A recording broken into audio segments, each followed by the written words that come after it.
Subscribe करें हमारा official YouTube channel और बेल आइकन दबाकर पाएं सभी नोटिफिकेशन। करे सो प्राण दे, जो मन करे सो प्राण ले, वही तो एक सर्वशक्तिमान है।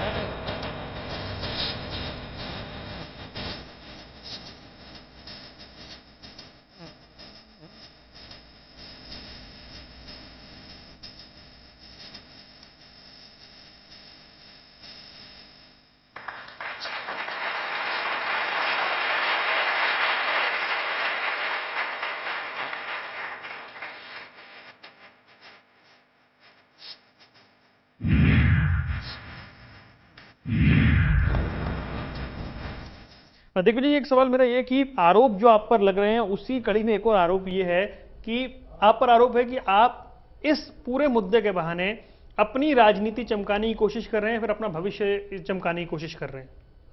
नहीं, मुझे भविष्य चमकाने की आवश्यकता नहीं है, क्योंकि मैं भविष्य तो तब चमकाऊं जब मैंने कोई एमपी बनना हो, एमएलए बनना हो, या मैंने कोई चुनाव लड़ना हो। मैं तो स्पष्ट कह चुका हूं कि मैंने कोई चुनाव ही नहीं लड़ना, तो मैं भविष्य क्या चमका रहा हूं। मैं तो चौधरी ओम प्रकाश चौटाला की पार्टी का एक छोटा सा कार्यकर्ता हूं।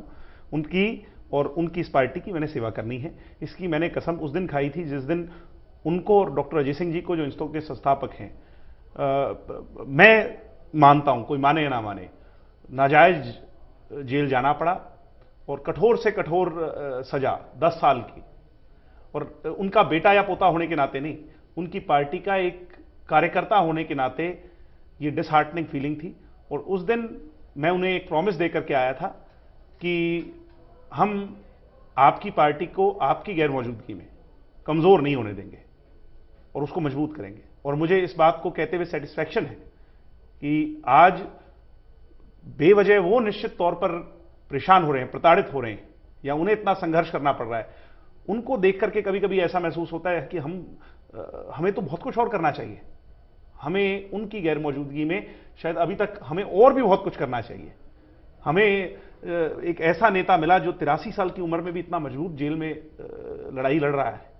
एक ही तो सपना था जब सोनिया गांधी जी ने ये ऐसा किया या हुड्डा जी ने ऐसा किया कि इस आदमी की इस पगड़ी को मैं अपने दरबार में झुकाऊं।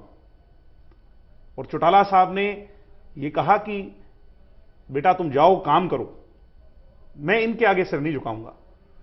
ये मोदी जी ने भी बहुत प्रयास किए। उनने एक बात कही जो मुझे बड़ी पसंद आई। उन्होंने कहा कि अगर झुकना ही पड़े तो हम लोगों के सामने सिर झुकाएंगे, अगर कहीं गलत होंगे तो उनसे माफी मांगेंगे। इस लड़ाई को मजबूती से लड़ो। तो मैंने आपको शुरुआत में कहा था कि क्रिटिक्स तो उन लोगों की हुआ ही करते हैं जो अपने कदम आगे बढ़ा रहे होते हैं।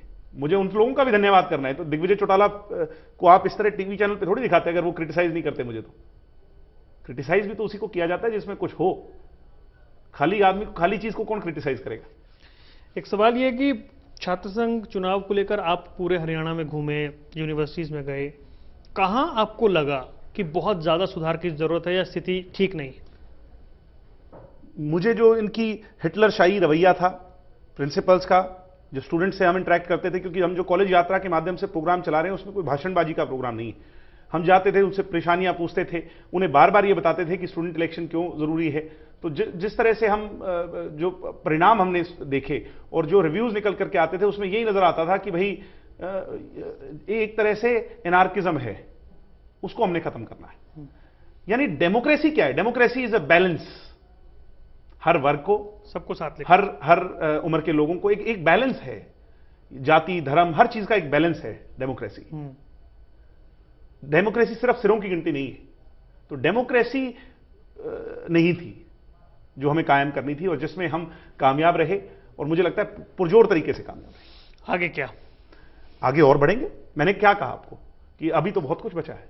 जब हम अपने नेता को जेल में देखते हैं, एक एक रात जो उनकी तिहाड़ जेल में कट रही है, उसको हमने कैपिटलाइज करना है। हमें उनको कहीं भी एक घड़ी, एक पल भी उन्हें इस बात के लिए शर्मिंदा ना होना पड़ जाए कि उनका कार्यकर्ता मेहनत नहीं कर रहा। जब तक हमारा नेता जेल में है, हम अपना शरीर का कण कण भी समर्पित भाव से कर दें तो भी चौधरी ओम प्रकाश चौटाला जी के लिए कम है। हम और मजबूती से लड़ेंगे।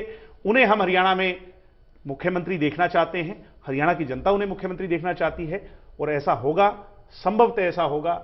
आने वाला समय चौधरी देवीलाल के अधूरे सपने पूरे हों, उस तरफ हम आगे बढ़ रहे हैं। जो आप कह रहे थे मुझे आगे क्या, तो निश्चित तौर पे हमने एक बड़ा मिशन जो है ना इसको पूरा किया, जिससे मुझे खुशी है और मुझे सेल्फ सेटिस्फैक्शन है, क्योंकि आदमी जो सेटिस्फाई नहीं होता अपना काम करके वो आदमी नहीं। तो मुझे खुशी है, मगर आगे बहुत सारे टारगेट्स हैं, उस पर भी कभी चर्चा करेंगे। देखो जी, आप स्टूडियो में आए, तमाम मुद्दों पर खुल के आपने बात की, आपका बहुत बहुत शुक्रिया। धन्यवाद आपका, जो आपने मुझे इस लायक समझा और यहां बुलाया। तो ये थे हमारे साथ इनसो के राष्ट्रीय अध्यक्ष दिग्विजय सिंह चौटाला। एक तरीके से संतुष्टि का भाव, क्योंकि जिस लड़ाई को लेकर वो चले थे, छात्र संघ चुनावों की बहाली कम से कम वो हो गई है, उन्होंने कहा, लेकिन ये सफर अभी थमा नहीं है। फिलहाल इस पेशकश में इतना ही। एमएच1 न्यूज पर खबरों का सिलसिला लगातार जारी है। झूठ को दाखिलों में लूट को जड़ से उखाड़ दो, उखाड़ दो, उखाड़ दो। शिक्षा है व्यापार ना, शिक्षा है व्यापार ना, कॉलेज है बाजार ना, कॉलेज है बाजार ना। जो मारे ठगी लताड़ दो, गाड़ दो, गाड़ दो।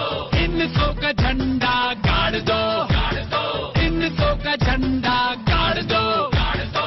इनसो का झंडा गाड़ दो, गाड़ दो, गाड़ दो। अगर आपको हमारा ये वीडियो पसंद आया हो तो कृपया लाइक, शेयर और कमेंट जरूर करें।